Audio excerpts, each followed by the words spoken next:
ರೀನೀಟ್ 2026ರ result ಬಂದಾಯಿತು. ಈ result ಅನ್ನು ನೋಡಿದ ಮೇಲೆ ನಮಗಂತೂ ಶಾಕ್ ಆಗಿದ್ದು ಗ್ಯಾರಂಟಿ ಆಗಿದೆ. ಯಾಕಂದ್ರೆ ಲಾಸ್ಟ್ ಇಯರ್ 485ಕ್ಕೆ 70,000 ರ್ಯಾಂಕ್ ಬಂದಿತ್ತು. ಬಟ್ ಈ ವರ್ಷ 515 ಅಂಕಗಳನ್ನು ತೆಗೆದುಕೊಂಡ್ರೆ 70,000ದವರೆಗೆ ರ್ಯಾಂಕ್ ಬರ್ತಾ ಇದೆ. ಆದರೆ ಈ ಒಂದು ವಿಡಿಯೋದ ಮೂಲಕ ನಾನು ಎಲ್ಲ ಕರ್ನಾಟಕದ ವಿದ್ಯಾರ್ಥಿಗಳಿಗೆ ಒಂದು ಭಯ ಹುಟ್ಟಿಸೋದಕ್ಕೆ ಬಂದಿಲ್ಲ. ನಾನು ಇಲ್ಲಿ ಏನು ಹೇಳ್ತಾ ಇದ್ದೀನಿ ಅಂದ್ರೆ, ನಿಮಗೆ ಒಂದು ಖುಷಿ ಪಡುವಂತಹ ಸುದ್ದಿಗಳನ್ನು ಹೇಳ್ತಾ ಇದ್ದೇನೆ. ಅಷ್ಟೇ ಅಲ್ಲದೆ ಈ ವರ್ಷದ ಕಟ್ ಆಫ್ ಅಲ್ಲಿ ಡೌನ್ ಆಗೋದಂತೂ ಗ್ಯಾರಂಟಿ ಆಗಿದೆ. ಅದಕ್ಕೆ ಇರುವಂತಹ ರೀಸನ್ಸ್ ಗಳನ್ನ ನಿಮ್ಮ ಮುಂದೆ ಇಡಲಿದ್ದೇನೆ. ನೋಡಿ, ಈ ವರ್ಷ ನಿಮಗೆಲ್ಲರಿಗೂ ಗೊತ್ತೇ ಇದೆ, 1,300ರ ಮಟ್ಟಿಗೆ ಸೀಟ್ಗಳ ಸಂಖ್ಯೆ ಜಾಸ್ತಿ ಆಗಿದೆ.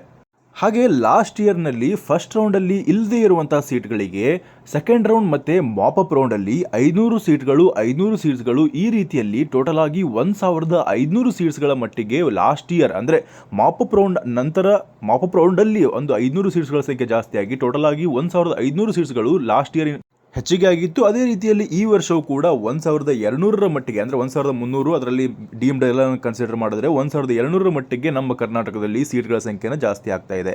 ಈ ಎಲ್ಲ ಫ್ಯಾಕ್ಟರ್ಸ್ಗಳನ್ನ ಕನ್ಸಿಡರ್ ಮಾಡಿದಾಗ ಅಷ್ಟೇ ಅಲ್ಲದೆ ಮೇನ್ ಆಗಿರುವಂತಹ ವಿಷಯದ ಬಗ್ಗೆ ಇಲ್ಲಿ ನೋಡೋಣ. ಇಲ್ಲಿ ನಾನು ಡಿಸ್ಪ್ಲೇ ಮಾಡಿದೆ ನೋಡಿ, ನೀಟ್ 2025ರಲ್ಲಿ ಎಷ್ಟು ಜನ ಎಲಿಜಿಬಲ್ ಆಗಿದ್ರು, ಬಟ್ ಈ ವರ್ಷ ಎಷ್ಟು ಜನ ಎಲಿಜಿಬಲ್ ಆಗಿದ್ದಾರೆ ಅಂದರೆ ಕೇವಲ ನಮ್ಮ ಕರ್ನಾಟಕ ರಾಜ್ಯದ ಒಂದು ಡಾಟಾವನ್ನು ಫೆಚ್ ಮಾಡಿದಾಗ ನಿಮಗೆ ಕಾಣಿಸುವಂತಹ ಮಾಹಿತಿ ಏನಂದ್ರೆ, ಲಾಸ್ಟ್ ಇಯರ್ಗೆ ಕಂಪೇರ್ ಮಾಡಿದ್ರೆ ಈ ವರ್ಷದಲ್ಲಿ ಅಪ್ರಾಕ್ಸಿಮೇಟ್ಲಿ 17ರಿಂದ 18,000ದವರೆಗೆ ಕಡಿಮೆ ಜನರು ಕ್ವಾಲಿಫೈ ಆಗಿದ್ದಾರೆ. ನೋಡಿ, 17ರಿಂದ 18,000 ಜನ ಅಂದರೆ ಬಹಳಷ್ಟು ಜಾಸ್ತಿ. ಯಾಕೆ ಹೇಳ್ತಾ ಇದ್ದೀನಿ ಅಂದರೆ, ನಮ್ಮ ಕರ್ನಾಟಕದ ಟೋಟಲ್ ಆಗಿರುವಂತಹ ಪಾಪ್ಯುಲೇಷನ್ ಅಲ್ಲಿ ಅಂದರೆ ಈ ಒಂದು ನೀಟ್ ಎಕ್ಸಾಮ್ ಬರೆದಿರುವಂತಹ ಪಾಪ್ಯುಲೇಷನ್ ಅಲ್ಲಿ 18,000 ಅಂದರೆ ಒಂದು ದೊಡ್ಡ ಸಂಖ್ಯೆ. ಈ ಒಂದು ಅಂಕಿ ಅಂಶಗಳನ್ನು ಕಂಪೇರ್ ಮಾಡಿದಾಗ ಲಾಸ್ಟ್ ಇಯರ್ಗೆ ಕಂಪೇರ್ ಮಾಡಿದ್ರೆ ಈ ವರ್ಷ ಸ್ವಲ್ಪ ನಮ್ಮ ಕರ್ನಾಟಕದಲ್ಲಿ ಕಾಂಪಿಟೇಷನ್ ಲೆವೆಲ್ ಕಡಿಮೆ ಇದೆ. ಯಾವ ಕಾರಣಕ್ಕಾಗಿ ನಾನು ಹೀಗೆ ಹೇಳ್ತಾ ಇದ್ದೀನಿ ಅಂದರೆ, ನಾನು ರಿಸಲ್ಟನ್ನು ಚೆಕ್ ಮಾಡಿದೆ. ಅಷ್ಟೇ ಅಲ್ಲದೆ ಬಹಳಷ್ಟು ವಿದ್ಯಾರ್ಥಿಗಳು, ಬಹಳಷ್ಟು ಕಾಲೇಜ್ಗಳು, ಬಹಳಷ್ಟು ಕೋಚಿಂಗ್ ಇನ್ಸ್ಟಿಟ್ಯೂಟ್ಗಳು ಕ್ಲೈಮ್ ಮಾಡ್ತಾ ಇರೋದು ನಮ್ಮ ಕರ್ನಾಟಕದಲ್ಲಿ ಬಹಳ ಕಡಿಮೆ. ಆದರೆ ಅಲೈನ್ ಮತ್ತು ಈ ರೀತಿಯ ಅನೇಕ ದೊಡ್ಡ ದೊಡ್ಡ ಇನ್ಸ್ಟಿಟ್ಯೂಟ್ಗಳು ಕ್ಲೈಮ್ ಮಾಡ್ತಾ ಇದ್ದು 715ಕ್ಕೆ ನಾವು ಇಷ್ಟು ಬರುತ್ತೆ, 715 ಬರುತ್ತೆ, ಮತ್ತು 715ರ ಕೆಳಗಡೆ ಬರುತ್ತೆ, 600ರ ಮೇಲೆಗಳು ಬರುತ್ತೆ, 700ರ ಮೇಲೆ ಬರುತ್ತೆ ಅಂತ ಕ್ಲೈಮ್ ಮಾಡ್ತಾ ಇದ್ದದ್ದು ನಮ್ಮ ಕರ್ನಾಟಕದ ಕಾಲೇಜುಗಳು ಬಹಳಷ್ಟು ಬೆರಳೆಣಿಕೆಯಷ್ಟು. ಹಾಗಿದ್ದಾಗ ನಮ್ಮ ಕರ್ನಾಟಕದ ಕಟ್ ಆಫ್ ಎಷ್ಟಾಗುತ್ತೆ ಎಂಬುದು ಎಲ್ಲರಿಗೂ ಇರುವಂತಹ ಸಂಶಯ. ಆ ಒಂದು ಸಂಶಯವನ್ನು ಕ್ಲಿಯರ್ ಮಾಡೋದಕ್ಕೆ ನಾನು ಈ ವಿಡಿಯೋನ ಮಾಡ್ತಾ ಇದ್ದೇನೆ. ನಿಮಗೆ ಈಗ ಆಲ್ ಇಂಡಿಯಾ ರ್ಯಾಂಕಿಂಗ್ ಅನ್ನೋದು ಬಂದಿದೆ. ಆಲ್ ಇಂಡಿಯಾ ರ್ಯಾಂಕಿಂಗ್ನ ಬೇಸಿಸ್ ಮೇಲೆ ನಾನು ಕಟ್ ಆಫ್ ಅನ್ನು ಈ ಒಂದು ವಿಡಿಯೋದಲ್ಲಿ ಪೂರ್ತಿಯಾಗಿ ವಿವರಿಸಲಿದ್ದೇನೆ. ಪ್ರತಿಯೊಂದು ಕೆಟಗರಿಗಳ ಲಾಸ್ಟ್ ಕಟ್ ಆಫ್ ಎಷ್ಟಿರುತ್ತೆ ಅಂದರೆ, ನನಗೆ ಸಿಗಬೇಕಾದಂತಹ ಒಂದು ಕಾಲೇಜ್ ಯಾವುದಂದ್ರೆ MBBSನ ಕಾಲೇಜು. ಅದು ಯಾವುದಾದ್ರೂ ಆಗಿರಲಿ, ನನಗೆ MBBS ಕಾಲೇಜ್ ಸಿಕ್ಕರೆ ಸಾಕು ಅನ್ನುವಂಥ ಸ್ಥಿತಿಯಲ್ಲಿ ನಾವಿದ್ದೀವಿ. ಅವರಿಗೆಲ್ಲರಿಗೂ ಕೂಡ ಈ ಒಂದು ವಿಡಿಯೋದಲ್ಲಿ ನಾನು ಎಷ್ಟು ಕಟ್ ಆಫ್ ರೇಂಜ್ ಇರಬೇಕು ನಿಮ್ಮ ಕೆಟಗರಿಯಲ್ಲಿ, ಅಂದರೆ ಇಷ್ಟು ರ್ಯಾಂಕ್ ಇದ್ದರೆ ನನಗೆ ಖಂಡಿತವಾಗಿ MBBS ಈ ವರ್ಷ ಸಿಗುತ್ತೆ ಅಂತ ನಿಮಗೆ ಅನಿಸುತ್ತೋ ಅಂತಹ ರ್ಯಾಂಕನ್ನು ನಾನು ಇಲ್ಲಿ ಈ ವಿಡಿಯೋದಲ್ಲಿ ಎಕ್ಸ್ಪ್ಲೇನ್ ಮಾಡಲಿದ್ದೇನೆ. ಬಟ್ ಇಲ್ಲಿ ನಾನು ಎಕ್ಸ್ಪ್ಲೇನ್ ಮಾಡ್ತಾ ಇರುವಂಥದ್ದು 2025ರ ಒಂದು ಲಾಸ್ಟ್ ರೌಂಡ್ ಅಂದರೆ ಸೆಕೆಂಡ್ ರೌಂಡ್ ಇತ್ತಲ್ಲ, ಅದನ್ನು ಲಾಸ್ಟ್ ರೌಂಡ್ ಅಂತ ಕನ್ಸಿಡರ್ ಮಾಡ್ಬೋದು. ಬಟ್ ಮಾಪಪ್ ರೌಂಡಲ್ಲಿ ಲಾಸ್ಟ್ ಇಯರ್ 500 ಸೀಟ್ಸ್ಗಳ ಮಟ್ಟಿಗೆ ಜಾಸ್ತಿ ಆಯಿತು, ಅದನ್ನು ಕೂಡ ಕನ್ಸಿಡರ್ ಮಾಡಬೇಕು. ಬಟ್ ಲಾಸ್ಟ್ ರೌಂಡ್ನ ಒಂದು ರೂಲ್ಸ್ಗಳು ಬೇರೆ ಇರುತ್ತೆ. ಅದರಲ್ಲಿ ನಮಗೆ ಸೆಕೆಂಡ್ ರೌಂಡಲ್ಲಿ ಸೀಟನ್ನು ತೆಗೆದುಕೊಂಡಿರುವಂಥ ವಿದ್ಯಾರ್ಥಿಗಳಿಗೆ ಅಲೋ ಮಾಡಿರೋದಿಲ್ಲ. ಅಂತಹ ಒಂದು ಕಾರಣದಿಂದಾಗಿ ನಾನು ಮಾಪಪ್ ರೌಂಡ್ನ ಕಟ್ ಆಫನ್ನು ಎಕ್ಸ್ಪ್ಲೇನ್ ಮಾಡೋದಿಲ್ಲ. ನಾನು ಕೇವಲ ಸೆಕೆಂಡ್ ರೌಂಡನ ಒಂದು ರ್ಯಾಂಕ್ ಇದೆ ನೋಡಿ, ಅಷ್ಟು ರ್ಯಾಂಕ್ನ ಒಳಗಡೆ ಬರ್ತಾ ಇದ್ದರೆ ನಿಮ್ಮದು ಒಂದು ಸೇಫ್ ಸ್ಕೋರ್ ಅಂತ ನಾವು ಭಾವಿಸ್ಬೋದು. ಅದರ ಜೊತೆಗೆ ನೀವು ಆ ಒಂದು ಮಾರ್ಕ್ಸ್, ಆ ಒಂದು ರ್ಯಾಂಕ್ ರೇಂಜ್ ಇದೆ ನೋಡಿ, ಆ ರ್ಯಾಂಕ್ ರೇಂಜ್ನ ಒಂದು ಸ್ವಲ್ಪ ಆಸುಪಾಸಲ್ಲಿ 5,000ರಿಂದ 6,000ದವರೆಗೆ ಡಿಫ್ರೆನ್ಸನ್ನು ಇಟ್ಕೊಳ್ಬೋದು. ನೋಡಿ, ನಾನು ನೋಡಿದ್ದೇನಲ್ಲ 2025, 2024, 2023 ಈ ಒಂದು ವರ್ಷಗಳಲ್ಲಿ ನೀವು ನೋಡ್ಬೋದು, ಈ ಒಂದು ಕೆಟಗರಿ ರ್ಯಾಂಕಿಂಗ್ ಅನ್ನೋದಿರುತ್ತೆ, ಆಲ್ ಇಂಡಿಯಾ ರ್ಯಾಂಕಿಂಗ್ ಅನ್ನೋದಿರುತ್ತೆ, ಅಂದರೆ ಕಟ್ ಆಫ್ ರ್ಯಾಂಕಿಂಗ್ ಅನ್ನೋದಿರುತ್ತೆ ನೋಡಿ. ಇದು ಯಾವ ವರ್ಷವೂ ಕೂಡ ಚೇಂಜ್ ಆಗಿಲ್ಲ. ಬಟ್ ಮಾರ್ಕ್ಸ್ ರೇಂಜನ್ನು ನಾವು ಕಂಪೇರ್ ಮಾಡೋದಕ್ಕೆ ಹೋದಾಗ ಭಾಳಷ್ಟು ವೇರಿಯೇಷನ್ ಆಗುತ್ತೆ. ಆದ್ದರಿಂದ ರ್ಯಾಂಕ್ ಬರಲಿ, ಆಲ್ ಇಂಡಿಯಾ ರ್ಯಾಂಕಿಂಗ್ ಬಂದ ಮೇಲೆ ಪೂರ್ತಿಯಾದಂಥ ಅನಾಲಿಸಿಸನ್ನು ಮಾಡೋಣ ಅಂತ ನಾನು ಹಿಂದೆನೇ ಹೇಳಿದ್ದೆ. ಅದೇ ರೀತಿಯಲ್ಲಿ ನಮ್ಮ ರ್ಯಾಂಕ್ ಬಂದಾಗ ಈ ಒಂದು ಕಾಲೇಜ್ನ ಕಟ್ ಆಫ್ ಆಗಿರ್ಬೋದು, ಅಥವಾ ಕೋರ್ಸ್ನ ಕಟ್ ಆಫ್ ಆಗಿರ್ಬೋದು, ಅಥವಾ ಈ ಒಂದು ಕೆಟಗರಿಯ ಕಟ್ ಆಫ್ ಆಗಿರ್ಬೋದು, ಎಲ್ಲವೂ ಕೂಡ ಕಾನ್ಸ್ಟೆಂಟ್ ಆಗಿರುತ್ತೆ ವರ್ಷದಿಂದ ವರ್ಷಕ್ಕೆ. ಅಂದರೆ ಕಾನ್ಸ್ಟೆಂಟ್ ಅಂದ್ರೆ ಏನು, ಒಂದು 10,000ದವರೆಗೆ ಡಿಫರೆನ್ಸ್ ಆಗ್ಬೋದು ಹೊರತು ಅದಕ್ಕಿಂತ ಹೆಚ್ಚಿನದಾಗಿ ವೇರಿಯೇಷನ್ ಆಗೋದಕ್ಕೆ ಭಾಳಷ್ಟು ಕಡಿಮೆ ಚಾನ್ಸಸ್ ಇರುತ್ತೆ. ಬಟ್ ನಮಗೆ ಈಗ ರಿಸಲ್ಟ್ ನೋಡಿದ ಮೇಲೆ ನಮಗೆ ನೆಗೆಟಿವ್ ಫ್ಯಾಕ್ಟರ್ ಆಗಿ ಕಾಣಿಸ್ತಾ ಇರುವಂಥದ್ದು ಏನೆಂದರೆ, ರ್ಯಾಂಕ್ ರೇಂಜ್ ಬಹಳಷ್ಟು ವೇರಿಯೇಷನ್ ಆಗಿದೆ. 2024, 2025 ಮತ್ತು 2026ನ ಕಂಪೇರ್ ಮಾಡಿದಾಗ 2025ರಿಂದ 2026ರ ರ್ಯಾಂಕ್ ರೇಂಜ್ ಇದೆ ನೋಡಿ, ಬಹಳಷ್ಟು ಡಿಫರೆನ್ಸ್ ಆಗಿದೆ. ಅದೇ ಸೇಮ್ ಮಾರ್ಕ್ಸ್ಗೆ, ಅಂದರೆ ಲಾಸ್ಟ್ ಇಯರ್ 700ರ ಮೇಲೆ ಒಬ್ಬರು ಇರಲಿಲ್ಲ ರೀ, ಆದರೆ ಈ ವರ್ಷ 19 ಜನ ವಿದ್ಯಾರ್ಥಿಗಳು 700 ಅಂಕಗಳ ಮೇಲೆ ಇದ್ದಾರೆ. ಅಂದರೆ ಅಪ್ರಾಕ್ಸಿಮೇಟ್ಲಿ 700 ಮೇಲೆ 19 ವಿದ್ಯಾರ್ಥಿಗಳು ಬಂದಿದ್ದಾರೆ ಅಂದರೆ ಪೇಪರ್ ಲೆವೆಲ್ ಅಷ್ಟು ಈಸಿ ಇತ್ತಾ? ಖಂಡಿತವಾಗಿ ಇರಲಿಲ್ಲ. ಆದರೆ ವಿದ್ಯಾರ್ಥಿಗಳು ಓದೋರ ಸಂಖ್ಯೆ ಜಾಸ್ತಿ ಆಗಿದೆ, ಈ ಒಂದು ಕೋಚಿಂಗ್ ಇನ್ಸ್ಟಿಟ್ಯೂಟ್ಗಳ ಸಂಖ್ಯೆ ಜಾಸ್ತಿ ಆಗಿದೆ. ಅದರ ಬಗ್ಗೆ ನಾನು ಮಾತನಾಡ್ತಾ ಇಲ್ಲ. ಈಗ ನೆಕ್ಸ್ಟ್ 650 ಮೇಲೆ ಕೂಡ ಇಷ್ಟೊಂದು ಡಿಫರೆನ್ಸ್ ಆಗ್ತಾ ಇದೆ. ರ್ಯಾಂಕ್ ಡಿಫರೆನ್ಸ್ 1415 ಮಟ್ಟಿಗೆ ಡಿಫರೆನ್ಸ್ ಆಗ್ತಾ ಇದೆ. 639 ತೆಗೆದಿರುವಂಥ ವಿದ್ಯಾರ್ಥಿಗಳು 2000 ಮೇಲಿದ್ದಾರೆ. ಅದೇ ರೀತಿಯಲ್ಲಿ 518ಕ್ಕೆ ನಮ್ಮ ಕರ್ನಾಟಕದಲ್ಲಿ 67,000 ಬರ್ತಾ ಇದೆ. ಈ ಒಂದು ರ್ಯಾಂಕ್ ರೇಂಜ್ ಇದೆ ನೋಡಿ, 67,818. ಅಂದರೆ ನಮ್ಮ 2026ರ ಒಂದು ಕಾಲಮನ್ನು ಮಾತ್ರ ನೋಡಿ ನೀವು. 518 ಅಂಕಗಳಿಗೆ 67,000, ಅದೇ ರೀತಿಯಲ್ಲಿ 516 ಅಂಕಗಳಿಗೆ ನಿಮಗೆ 70,000 ರ್ಯಾಂಕ್ ಬರ್ತಾ ಇದೆ. ನಮ್ಮ ಕರ್ನಾಟಕದ ಪಾಲಿಗೆ ಈ ಒಂದು ರ್ಯಾಂಕ್ ಇದೆ, ಈ ಒಂದು ಮಾರ್ಕ್ಸ್ ರೇಂಜ್ ನೋಡಿ, 516, 515, 514, 513, 512, 511. ಅಂದರೆ 510ರಿಂದ ಹಿಡ್ಕೊಂಡು 515ರವರೆಗೆ ನಮ್ಮ ಕರ್ನಾಟಕದ GM ಕ್ಯಾಟಗರಿಯ ಕಟ್ ಆಫ್ ನಿಲ್ಲುವಂಥ ಚಾನ್ಸಸ್ಸು ಭಾಳಷ್ಟು ಇದೆ. ಮ್ಯಾಕ್ಸಿಮಮ್ ಈ ವರ್ಷ ಸೀಟ್ಗಳ ಸಂಖ್ಯೆ ಜಾಸ್ತಿ ಆದರೂ ಕೂಡ, ಭಾಳ ಮಟ್ಟಿಗೆ ಅಂದರೂ ಕೂಡ 81,000ರವರೆಗೆ ಕಟ್ ಆಫ್ ಹೋದರೂ ಕೂಡ ನಾವು ಗಾಬರಿ ಪಡುವಂತಿಲ್ಲ. ಅಂದರೆ 506ರವರೆಗೆ ಕಟ್ ಆಫ್ ಹೋದರೂ ಕೂಡ ನಾವು ಗಾಬರಿ ಪಡುವಂತಿಲ್ಲ. ಸೀಟ್ಗಳ ಸಂಖ್ಯೆ ಜಾಸ್ತಿ ಆಗಿದೆ ಮತ್ತು ಲಾಸ್ಟ್ ಇಯರ್ನ ಸೀಟ್ಗಳ ಸಂಖ್ಯೆ ಕೂಡ ಜಾಸ್ತಿ ಆಗಿದೆ. ಕ್ಯುಮ್ಯುಲೇಟಿವ್ ಎಫೆಕ್ಟಿಂದಾಗಿ ನಮ್ಮ ಕರ್ನಾಟಕದಲ್ಲಿ ಕಾಂಪಿಟೇಷನ್ ಲೆವೆಲ್ ಕೂಡ ಕಮ್ಮಿ ಆಗಿದೆ. ಈ ಎಲ್ಲ ಫ್ಯಾಕ್ಟರ್ಸ್ಗಳನ್ನು ಕನ್ಸಿಡರ್ ಮಾಡಿದಾಗ GM ಕ್ಯಾಟಗರಿಯಲ್ಲಿ 80,000ರವರೆಗೆ ಕಟ್ ಆಫ್ ಹೋದರೂ ಕೂಡ ನಾವು ಗಾಬರಿ ಪಡುವಂತಿಲ್ಲ. ಅಷ್ಟು ಹೋಗಲಿ ಅಂತ ಕೂಡ ನಾನು ಆಶಿಸ್ತೇನೆ. ನಮ್ಮ ಕರ್ನಾಟಕದಲ್ಲಿರುವಂತಹ ಎಲ್ಲ ಬಾರ್ಡರ್ ಲೆವೆಲಲ್ಲಿರುವಂತಹ ಎಲ್ಲ GM ವಿದ್ಯಾರ್ಥಿಗಳಿಗೆ 80,000ರವರೆಗೆ ಕಟ್ ಆಫ್ ಹೋದರೆ ಖಂಡಿತವಾಗಿ ಉಳಿದ ಎಲ್ಲ ಕ್ಯಾಟಗರಿಗಳ ಕಟ್ ಆಫ್ ಕೂಡ ಕಡಿಮೆ ಆಗುತ್ತೆ. ಈಗ GM ಕ್ಯಾಟಗರಿದು ಕಟ್ ಆಫ್ ಎಷ್ಟು ಬರ್ಬೋದು ಅಂತ ನಾನು ಹೇಳಿದೆ. ನಿಮ್ಮ ರೇಂಜ್ 505ರಿಂದ 515ರವರೆಗೆ ಬರ್ತಾ ಇತ್ತು. ಈ ವರ್ಷ ನೀವು ಬಾರ್ಡರ್ ಲೈನಲ್ಲಿದ್ದೀರಿ, ನಿಮ್ಮದು GM ಕ್ಯಾಟಗರಿ ಇದೆ. ನಿಮಗೆ GM ಕ್ಯಾಟಗರಿಯಲ್ಲಿ ಬಾರ್ಡರ್ ಲೈನಲ್ಲಿದ್ದೀರಿ, ನಿಮಗೆ ಸೀಟ್ ಸಿಗ್ಬೋದು, ಸಿಗದೇನೂ ಇರಬಹುದು. ಬಟ್ ಈ ವರ್ಷದ ಟ್ರೆಂಡ್ ಯಾವ ರೀತಿ ನಮ್ಮ ಕರ್ನಾಟಕದಲ್ಲಿ ಹೋಗುತ್ತೆ ಅದನ್ನು ನಾವು ಕಾಯ್ದು ನೋಡಬೇಕಾಗುತ್ತೆ. ಮುಂದುವರೆದು ಈಗ GM-R ಇದೆ, ನಂದು GM-K ಇದೆ. ಅಂಥ ಸಂದರ್ಭದಲ್ಲಿ GM-R ಇದ್ದರೆ, ನಿಮ್ಮದು ರೂರಲ್ ಇದ್ದರೆ, ಅವಾಗ ನೀವು ನೋಡಬೇಕಾದದ್ದು 500ರ ಒಳಗಡೆ ಹೋಗುವಂಥ ಚಾನ್ಸಸ್ ಇರುತ್ತೆ. 500ರ ಮಟ್ಟಿಗೆ ಹೋಗುವಂಥ ಚಾನ್ಸಸ್ ಇರುತ್ತೆ. 500ರಿಂದ 505ರವರೆಗೆ GM-R ಅಲ್ಲಿ ಕಟ್ ಆಫ್ ನಿಲ್ಬೋದು. GM-K ಅಲ್ಲಿ 1 ಲಕ್ಷದ ರೇಂಜಲ್ಲಿ ಕೂಡ ಹೋಗುತ್ತೆ.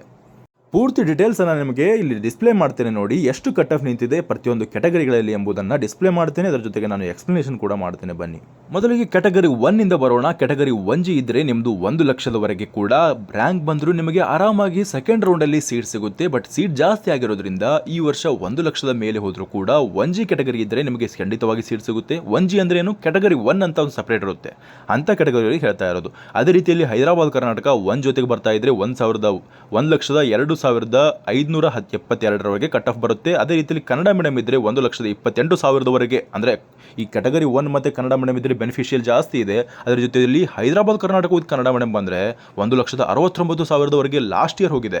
ಅದೇ ರೀತಿಯಲ್ಲಿ ರೂರಲ್ ಇದ್ದರೆ 1 ಲಕ್ಷದವರೆಗೆ ಹೋಗುತ್ತೆ. ಅದೇ ರೀತಿಯಲ್ಲಿ 1RH ಇದ್ದರೆ 1,22,724ಕ್ಕೆ ಕಟ್ ಆಫ್ ನಿಂತಿದೆ. ಅದೇ ರೀತಿಯಲ್ಲಿ 2AG ಕ್ಯಾಟಗರಿಯಲ್ಲಿ ನೋಡ್ಕೊಂಡು ಹೋಗೋಣ. 2AG ಕ್ಯಾಟಗರಿಯಲ್ಲಿ 92,825ಕ್ಕೆ ಕಟ್ ಆಫ್ ನಿಂತಿದೆ. ನೋಡಿ ಈ ಒಂದು ರೇಂಜ್ ಇದೆ ನೋಡಿ, 92,000 ಅಂತ ನಾನು ಹೇಳ್ತಾ ಇದ್ದೀನಲ್ಲ, 92,000ಕ್ಕೆ ಈ ವರ್ಷ ನಿಲ್ಲುತ್ತಾ? ಖಂಡಿತವಾಗಿ ನಿಲ್ಲಲ್ಲ. ಯಾಕೆ ಹೇಳ್ತಾ ಇದ್ದೀನಿ, ಅದಕ್ಕೆ ಒಂದು 5 ಅಂಕಗಳು ಅಂದರೆ 5,000ದಷ್ಟು ನೀವು ಡಿಫ್ರೆನ್ಸನ್ನು ಕಂಡುಹಿಡ್ಕೊಳ್ಬೋದು. ಅಂದರೆ 92,000ದಿಂದ ಹಿಡ್ಕೊಂಡು 96,000ದ ರೇಂಜಲ್ಲಿ ಬರ್ತಾ ಇದೆ ನಿಮ್ಮ ರ್ಯಾಂಕು. ಅಥವಾ 98 ಅಂತ ಅಂದ್ಕೊಳ್ಳಿ, ನೀವು ಬಾರ್ಡರ್ ಲೈನಲ್ಲಿದ್ದೀರಿ, ನೀವು ಕೂಡ ವೇಟ್ ಮಾಡಬೇಕಾಗುತ್ತೆ ಮಾಪಪ್ ರೌಂಡ್ನವರೆಗೆ. ನಿಮಗೆ ಖಂಡಿತವಾಗಿ ಸೀಟ್ ಸಿಗುವಂಥ ಚಾನ್ಸಸ್ಸು ಇರುತ್ತೆ.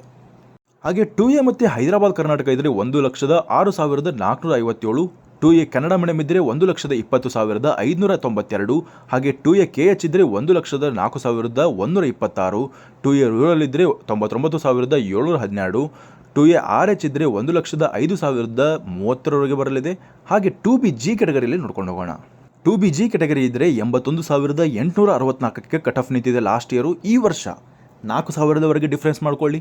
ಖಂಡಿತವಾಗಿ 85,000 ಬರ್ತಾ ಇದ್ರು ನೀವು ಭಯ ಪಡುವಂತಿಲ್ಲ. ಯಾಕಂದರೆ ಕರ್ನಾಟಕದ ಕಾಂಪಿಟೇಷನ್ ಕಡಿಮೆ ಆಗಿದೆ, ಸೀಟ್ಗಳ ಸಂಖ್ಯೆ ಜಾಸ್ತಿ ಆಗಿದೆ. ನಾನು ಎಲ್ಲ ಫ್ಯಾಕ್ಟರ್ಸನ್ನು ಹೇಳ್ತಾ ಇದ್ದೇನೆ. ಖಂಡಿತವಾಗಿ ಈ ವರ್ಷ 85,000ರವರೆಗೆ ಕಟ್ ಆಫ್ ಹೋದರೂ ಕೂಡ ನಾವು ಗಾಬರಿ ಪಡುವಂತಿಲ್ಲ. ನೀವು ಮಾರ್ಕ್ಸನ್ನು ನೋಡಲಿಕ್ಕೆ ಹೋಗಬೇಡಿ, ರ್ಯಾಂಕನ್ನು ನೋಡ್ಕೊಳ್ಳಿ. ಮುಂದುವರೆದು 2A ಕನ್ನಡ ಮೀಡಿಯಂ ಇದೆ. ಖಂಡಿತವಾಗಿ ನಿಮಗೆ 2A ಕನ್ನಡ ಮೀಡಿಯಂ ಬಹಳಷ್ಟು ಕಾಂಪಿಟೇಷನ್ ಕಡಿಮೆ, ಅಂದರೆ 2B ಕನ್ನಡ ಮೀಡಿಯಂ ಬಹಳಷ್ಟು ಕಾಂಪಿಟೇಷನ್ ಕಡಿಮೆ. 1,31,940 ಕಟ್ ಆಫ್ ನಿಂತಿದೆ. 2B ಕನ್ನಡ ಮೀಡಿಯಂ ಮತ್ತು ಹೈದರಾಬಾದ್ ಕರ್ನಾಟಕ ಇದ್ದರೆ 1,13,400ವರೆಗೆ ಲಾಸ್ಟ್ ಇಯರ್ ಕಟ್ ಆಫ್ ನಿಂತಿತ್ತು. ನೀವು ಈ ಒಂದು ರ್ಯಾಂಕ್ನ 5,000 6,000 ಡಿಫರೆನ್ಸ್ ಇಟ್ಕೊಂಡು ಕೂಡ ನೀವು ಅನಾಲಿಸಿಸನ್ನು ಮಾಡ್ಬೋದಾಗಿರುತ್ತೆ. ನಿಮಗೆ ಖಂಡಿತವಾಗಿ ಸಿಗಬಹುದು ಅಂತ ಭಾವಿಸ್ಬೋದಾಗಿರುತ್ತೆ. ಹಾಗೆ 2B RH ಅಲ್ಲಿ 1,10,560ವರೆಗೆ ಕಟ್ ಆಫ್ ನಿಂತಿದೆ. ಈ ರೀತಿಯಲ್ಲಿ ನೀವು 2B ಕ್ಯಾಟಗರಿಯವರು ಕೂಡ ಈ ಒಂದು ರ್ಯಾಂಕನ್ನು ನೋಡಿಕೊಂಡು ಇದರ ಒಳಗಡೆ ಬರ್ತಾ ಇದೆಯಾ, ಖಂಡಿತವಾಗಿ ನೀವು ಸೇಫ್ ಇದ್ದೀರಿ. ಈ ವರ್ಷ ಕೂಡ ಅಷ್ಟರ ಒಟ್ಟಿಗೆ ಹೋಗುವಂಥ ಚಾನ್ಸಸ್ ಇರುತ್ತೆ. ಅಂದರೆ 5,000 ಒಳಗೆ ನೀವು ಡಿಫ್ರೆನ್ಸನ್ನು ಇಟ್ಕೊಳ್ಬೋದು, ಪ್ಲಸ್ ಆರ್ ಮೈನಸ್ ಇಟ್ಕೊಳ್ಬೋದು, ಅದರ ಒಳಗಡೆ ನಿಂತ್ಕೊಳ್ಬೋದು, ಅದರ ಜಾಸ್ತಿ ನಿಂತ್ಕೊಳ್ಬೋದು. Depend on your category competition ನಮ್ಮ ಕರ್ನಾಟಕದಲ್ಲಿ ಯಾವ ರೀತಿಯಲ್ಲಿದೆ ಅದರ ಮೇಲೆ ಡಿಪೆಂಡ್ ಆಗುತ್ತೆ. ಆದರೆ ಕ್ಯಾಟಗರಿ ಕಾಂಪಿಟೇಷನನ್ನು ನಾವು ಹೇಗೆ ಅರ್ಥ ಮಾಡ್ಕೊಳ್ಬೇಕು, ಖಂಡಿತವಾಗಿ ನಮಗೆ ಅರ್ಥ ಮಾಡ್ಕೊಳ್ಳೋದಕ್ಕೆ ಆಗಲ್ಲ, ಬಟ್ ನಾವು ವೇಟ್ ಮಾಡಬೇಕಾಗುತ್ತೆ ಕೌನ್ಸಿಲಿಂಗ್ ಸ್ಟಾರ್ಟ್ ಆಗೋದಕ್ಕೆ. ಈಗ 3A G ಕ್ಯಾಟಗರಿಯಲ್ಲಿ ನೋಡಿದಾಗ 73,735ಕ್ಕೆ ಲಾಸ್ಟ್ ಕಟ್ ಆಫ್ ನಿಂತಿತ್ತು. 73,000 75,000ವರೆಗೆ ನಿಂತಿತ್ತು. ಬಟ್ ಈ ವರ್ಷ 80,000ವರೆಗೆ ಹೋದರೂ ಕೂಡ ಗಾಬರಿ ಪಡುವಂತಿಲ್ಲ. ಯಾಕಂದರೆ GM ಕ್ಯಾಟಗರಿದೆ ನಾನು 80,000ವರೆಗೆ ಹೋಗ್ತಿದೆ ಅಂತ ಹೇಳ್ತಾ ಇದ್ದೇನಲ್ಲ, ಆ ಒಂದು ಕಾರಣದಿಂದ 80,000ವರೆಗೆ ಹೋದರೂ ಕೂಡ ಗಾಬರಿ ಪಡುವಂತಿಲ್ಲ. ಯಾಕಂದರೆ ಸೀಟ್ಗಳ ಸಂಖ್ಯೆ ಜಾಸ್ತಿ ಆಗಿದೆ, ಕಾಂಪಿಟೇಷನ್ ಲೆವೆಲ್ ಕಮ್ಮಿ ಆಗಿದೆ. ಹಾಗೆ 3A ಹೈದರಾಬಾದ್ ಕರ್ನಾಟಕ 92,000, ಹಾಗೆ 3A Kannada medium 1,18,000, 3A Kannada medium ಮತ್ತು ಹೈದರಾಬಾದ್ ಕರ್ನಾಟಕ 1,17,000ವರೆಗೆ ನಿಂತಿದೆ. 3A ರೂರಲಲ್ಲಿ 85,575 ಮತ್ತು 3A RH ಅಲ್ಲಿ 88,609. ಈ ರೀತಿಯಲ್ಲಿ 3A ಕಟ್ ಆಫ್ ಹೋಗಲಿದೆ. ಈಗ 3B ಕಟ್ ಆಫನ್ನು ನೋಡಿದಾಗ 3B Gಯಲ್ಲಿ 89,114ವರೆಗೆ ಕಟ್ ಆಫ್ ನಿಂತಿತ್ತು ಲಾಸ್ಟ್ ಇಯರ್. 3B H ಅಲ್ಲಿ ಹೇಳ್ತಾ ಇರೋದು. 3B Gಯಲ್ಲಿ 78,000ವರೆಗೆ ನಿಂತಿತ್ತು. ಅಂದರೆ ಡಿಫ್ರೆನ್ಸ್ ನೋಡ್ಬೋದು, 3Aಗಿಂತ 3Bಯಲ್ಲಿ ಸ್ವಲ್ಪ ಬೆನಿಫಿಷಿಯಲ್ ಜಾಸ್ತಿ ಇದೆ. ಆದ್ದರಿಂದ 78 ಅಂದರೆ ನೀವು ಅಪ್ರಾಕ್ಸಿಮೇಟ್ಲಿ ಈ ವರ್ಷ 80ರ ಮೇಲೆ ಹೋಗುವಂಥ ಚಾನ್ಸಸ್ ಇರುತ್ತೆ ಕಟ್ ಆಫು. ಬಟ್ ನಾನು ಫಸ್ಟ್ ರೌಂಡಲ್ಲೇ ಇಷ್ಟು ಹೋಗುತ್ತೆ ಅಂತ ಹೇಳ್ತಾ ಇಲ್ಲ. ಫಸ್ಟ್ ರೌಂಡಲ್ಲಿ ಯಾವತ್ತಾದರೂ ಕೂಡ ಕಟ್ ಆಫ್ ಹಾಯ್ನ ನಿಂತ್ಕೊಳ್ಳುತ್ತೆ. ಲಾಸ್ಟ್ ಇಯರ್ ನಿಮಗೆ ಹೇಳ್ಬೇಕಂದ್ರೆ ಫಸ್ಟ್ ರೌಂಡಲ್ಲಿ 60,000ವರೆಗೆ GM ಕ್ಯಾಟಗರಿ ಕಟ್ ಆಫ್ ನಿಂತ್ಕೊಂಡಿತ್ತು. ಆ ಸಂದರ್ಭದಲ್ಲಿ 3B ಕ್ಯಾಟಗರಿಯಲ್ಲಿ 63,000ವರೆಗೆ ನಿಂತ್ಕೊಂಡಿತ್ತು. ಅದೇ ರೀತಿಯಲ್ಲಿ 3A ಕ್ಯಾಟಗರಿಯಲ್ಲಿ 62,000ವರೆಗೆ ನಿಂತ್ಕೊಂಡಿತ್ತು. ಈ ರೀತಿಯಲ್ಲಿ 60,000 ಇದ್ದುದು ಸೆಕೆಂಡ್ ರೌಂಡಲ್ಲಿ 78 ಹೇಗೆ ಬಂತು ಅದನ್ನೆಲ್ಲವನ್ನು ಎಕ್ಸ್ಪ್ಲೇನ್ ಮಾಡ್ತೇನೆ ನಾನು ಆ ಸಂದರ್ಭದಲ್ಲಿ. ಯಾಕಂದರೆ ಈ ಸಂದರ್ಭದಲ್ಲಿ ನಿಮಗೆ ಎಕ್ಸ್ಪ್ಲೇನ್ ಮಾಡಿದ್ರೆ ತುಂಬ ಸ್ವಲ್ಪ ಕಾಂಪ್ಲೆಕ್ಸ್ ಆಗುತ್ತೆ. ಆದರೆ ನಾನು ಆ ಸಂದರ್ಭಕ್ಕೆ ತಕ್ಕಂತೆ ನಿಮಗೆ ವಿಡಿಯೋನ ಮಾಡಿ ಹಾಕ್ತೇನೆ, ಅದರ ಬಗ್ಗೆ ಪೂರ್ತಿಯಾದಂಥ ಎಕ್ಸ್ಪ್ಲನೇಷನನ್ನು ಕೊಡ್ತೇನೆ. ಮುಂದುವರೆದು 3B Kಯಲ್ಲಿ 1,13,823, 3B KH ಅಲ್ಲಿ ಮತ್ತು ನಿಮಗೆ 93,000ವರೆಗೆ ರೇಂಜ್ ಬರುತ್ತೆ. 3B R ಅಲ್ಲಿ 83,000, 3B RH ಅಲ್ಲಿ 1,00,000 ಮೇಲೆ ಹೋಗ್ತಾ ಇರುತ್ತೆ. ಅದೇ ರೀತಿಯಲ್ಲಿ ಡಿಫೆನ್ಸು ಮತ್ತು CAP ಇದ್ದರೆ ನಿಮಗೆ ಬೇರೆ ರೀತಿಯ ಕಟ್ ಆಫ್ ಕಾಣಿಸುತ್ತೆ. GM ಕ್ಯಾಟಗರಿಯ ಕಟ್ ಆಫನ್ನು ನೋಡ್ಕೊಂಡು ಹೋಗೋಣ. GM category cut off 73,808, GM H ಅಲ್ಲಿ 88,726, GM K ಅಲ್ಲಿ 1,22,249, GM KH ಅಲ್ಲಿ 1,39,672, GM P ಅಂದರೆ ಏನು, GM P ಅಂದರೆ ನಾನು ಇಲ್ಲಿ ಕನ್ಸಿಡರ್ ಮಾಡಿರೋದು UN 12 ಲಕ್ಷದ ಸೀಟನ್ನು ಕನ್ಸಿಡರ್ ಮಾಡಿದ್ದೇನೆ, 22 ಲಕ್ಷದ ಸೀಟನ್ನು ಕನ್ಸಿಡರ್ ಮಾಡಿದ್ದೇನೆ, 25 ಲಕ್ಷದ ಸೀಟನ್ನು ಕನ್ಸಿಡರ್ ಮಾಡಿದ್ದೇನೆ. ಆ ಒಂದು ಕಟ್ ಆಫನ್ನು ಎಕ್ಸ್ಪ್ಲೇನ್ ಮಾಡ್ತಾ ಇದ್ದೇನೆ. ಅದು ನಿಮಗೆ ಮ್ಯಾಟರ್ ಆಗೋದಿಲ್ಲ, ಇದರ ಬಗ್ಗೆ ಸಪ್ರೇಟಾಗಿ ನಿಮಗೆ ವಿಡಿಯೋನ ಮಾಡ್ತೇನೆ. GM PH ಆಗಿರ್ಬೋದು, GM P ಆಗಿರ್ಬೋದು. ಅದೇ ರೀತಿಯಲ್ಲಿ GM R ಅಲ್ಲಿ ಎಷ್ಟು ಕಟ್ ಆಫ್ ನಿಂತಿದೆ ಅಂದರೆ 84,735, GM RH ಅಲ್ಲಿ 1,10,492. ಮತ್ತು ಜಮ್ಮು ಕಾಶ್ಮೀರ ಇದ್ದರೆ ಅವೆಲ್ಲ ನಮಗೆ ಬೇಕಾಗಿಲ್ಲ. ನಮ್ಮ ಕರ್ನಾಟಕದ ರೇಂಜ್ಗಳು ಎಷ್ಟಿದೆ, ನಾರ್ಮಲ್ ವಿದ್ಯಾರ್ಥಿಗಳು ಈ ಒಂದು ರೇಂಜನ್ನು ಎಕ್ಸ್ಪೆಕ್ಟ್ ಮಾಡ್ತಾರೆ. ಇಷ್ಟು ಮಾರ್ಕ್ಸ್ ಈ ಒಂದು ಕ್ಯಾಟಗರಿಗಳ ಒಂದು ಕಟ್ ಆಫನ್ನು ಎಕ್ಸ್ಪ್ಲೇನ್ ಮಾಡ್ತಿದ್ದೇನೆ. ಮತ್ತು ಕ್ಯಾಟಗರಿಗಳು ನಿಮ್ಮ ಸ್ಪೆಷಲ್ ಕ್ಯಾಟಗರಿಗಳು ಏನಾದರೂ ಇದ್ದರೆ MC ಇದ್ದರೆ 2 ಲಕ್ಷದವರೆಗೆ, ME ಇದ್ದರೆ 6 ಲಕ್ಷದವರೆಗೆ, ಮತ್ತು MEH ಇದ್ದರೆ 9 ಲಕ್ಷದವರೆಗೆ, MM ಇದ್ದರೆ 2,52,000ವರೆಗೆ, ಅದೇ ರೀತಿಯಲ್ಲಿ MMH ಇದ್ದರೆ 5 ಲಕ್ಷದವರೆಗೆ, ಮತ್ತು MU ಇದ್ದರೆ 3,96,000ವರೆಗೆ, NCC ಕೋಟಾ ಇದ್ದರೆ 9 ಲಕ್ಷದವರೆಗೆ, NRI ಕೋಟಾ ಇದ್ದರೆ 12 ಲಕ್ಷದವರೆಗೆ, ಓಪನ್ ಕ್ಯಾಟಗರಿ ಇದ್ದರೆ 4 ಲಕ್ಷದವರೆಗೆ, ಅದರ್ಸ್ ಕ್ಯಾಟಗರಿ ಇದ್ದರೆ 4 ಲಕ್ಷದವರೆಗೆ, ಮತ್ತು PH ಕ್ಯಾಟಗರಿ ಇದ್ದರೆ 13 ಲಕ್ಷ ರ್ಯಾಂಕ್ ಬರ್ತಾ ಇದ್ರು ಕೂಡ ಸೇಫ್ ಆಗಿರ್ತೀರಾ. RC ಅಂದರೆ ಕ್ಯಾಥೋಲಿಕ್ ಕ್ರಿಶ್ಚಿಯನ್ಸಿಗೆ ಆ ಒಂದು ಸೇಂಟ್ ಜಾನ್ಸ್ ಕಾಲೇಜ್ ಇದೆ ನೋಡಿ, ಅದರಲ್ಲಿ ನಿಮಗೆ ಎಷ್ಟು ಕಟ್ ಆಫ್ ಬೇಕು ಎಂಬುದನ್ನು ಇಲ್ಲಿ ಮೆನ್ಷನ್ ಮಾಡಿದ್ದಾರೆ. ಇದನ್ನೆಲ್ಲ ನೀವು ಸ್ಕ್ರೀನ್ಶಾಟ್ ನೋಡ್ಕೊಳ್ಳಿ. ನಾನು ಮೇನಾಗಿ ಈಗ ಎಕ್ಸ್ಪ್ಲೇನ್ ಮಾಡ್ತಾ ಇರೋದು SC ST ಕ್ಯಾಟಗರಿಯ ಕಟ್ ಆಫನ್ನು. ಮೊದಲಿಗೆ ಈಗ SC ಕ್ಯಾಟಗರಿಗೆ ಬರೋಣ. ಈ ವರ್ಷ ಏನಾಗಿದೆ, SE1, SE2, SE3, SE4 ಅಂತ ಡಿವೈಡ್ ಮಾಡಿದ್ದಾರೆ.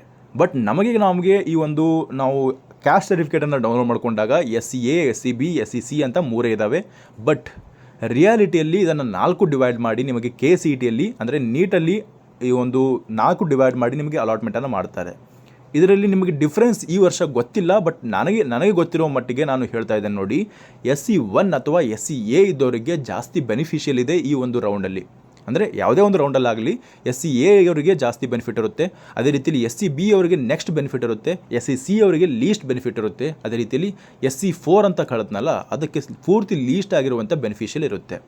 ಈ ರೀತಿಯಲ್ಲಿ ಪ್ರೆಫರೆನ್ಸ್ ವೈಸ್ ಅಲಾಟ್ಮೆಂಟ್ ನಡೆಯುತ್ತೆ. ಬಟ್ ಕಟ್ ಆಫ್ ಎಷ್ಟು ನಿಲ್ಲುತ್ತೆ ಪ್ರತಿಯೊಂದು ಕೆಟಗರಿಗಳಿಗೆ ಅಂತ ಹೇಳೋದಕ್ಕಾಗಲ್ಲ. ಬಟ್ ಲಾಸ್ಟ್ ಇಯರ್ ರೇಂಜನ್ನು ನೋಡ್ಕೊಂಡು ಹೋದಾಗ SC G ಅಂತ ಮಾತ್ರ ಇತ್ತು, ಅಲ್ಲಿ 2,28,284ಕ್ಕೆ ಸೆಕೆಂಡ್ ರೌಂಡಲ್ಲಿ ಕಟ್ ಆಫ್ ನಿಂತಿತ್ತು. SC H ಅಲ್ಲಿ 2,28,162ಕ್ಕೆ ಕಟ್ ಆಫ್ ನಿಂತಿತ್ತು. SC K ಅಲ್ಲಿ 2,97,735ಕ್ಕೆ ಕಟ್ ಆಫ್ ನಿಂತಿತ್ತು. SC KH ಅಲ್ಲಿ 2,27,443, ಅದೇ ರೀತಿಯಲ್ಲಿ SC R ಅಲ್ಲಿ 2,32,257, ಹಾಗೆ SC RH ಅಲ್ಲಿ 2,31,620 ಕಟ್ ಆಫ್ ನಿಂತಿತ್ತು. ಬಟ್ ಈ ವರ್ಷ ಯಾವ ರೇಂಜಲ್ಲಿ ನಿಂತಿದೆ ಅನ್ನೋದು ನಾನು ಹೇಳೋಕ್ಕಾಗಲ್ಲ, ಯಾಕಂದರೆ ಸಬ್ ಕ್ಯಾಟಗರೈಸೇಷನ್ ಆಗಿದೆಯಲ್ಲ ಅದರ ಬಟ್ಟಿಗೆ ನಾನು ಪೂರ್ತಿ ವಿವರಣೆಯನ್ನು ಕೊಡೋದಕ್ಕಾಗಲ್ಲ.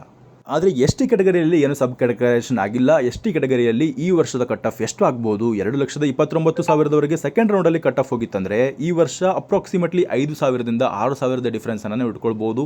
ಬಟ್ 10,000ವರೆಗೂ ಕೂಡ ಡಿಫ್ರೆನ್ಸ್ ಇಟ್ಕೊಳ್ಬೋದು, ಹೇಳಲಿಕ್ಕಾಗಲ್ಲ. ಸೀಟ್ಗಳ ಸಂಖ್ಯೆ ಜಾಸ್ತಿ ಆಗಿದೆಯಲ್ಲ, ಎಷ್ಟು ಡಿಫ್ರೆನ್ಸ್ ಆದರೂ ಕೂಡ ನಾವು ಗಾಬರಿ ಪಡುವಂತಿಲ್ಲ. ಖಂಡಿತವಾಗಿ ಅಷ್ಟು ಡಿಫ್ರೆನ್ಸ್ ಆಗಲಿ, ಎಲ್ಲರೂ ಕೂಡ ಸೀಟ್ ಸಿಗಲಿ ಅಂತ ನಾನು ಭಾವಿಸ್ತೇನೆ.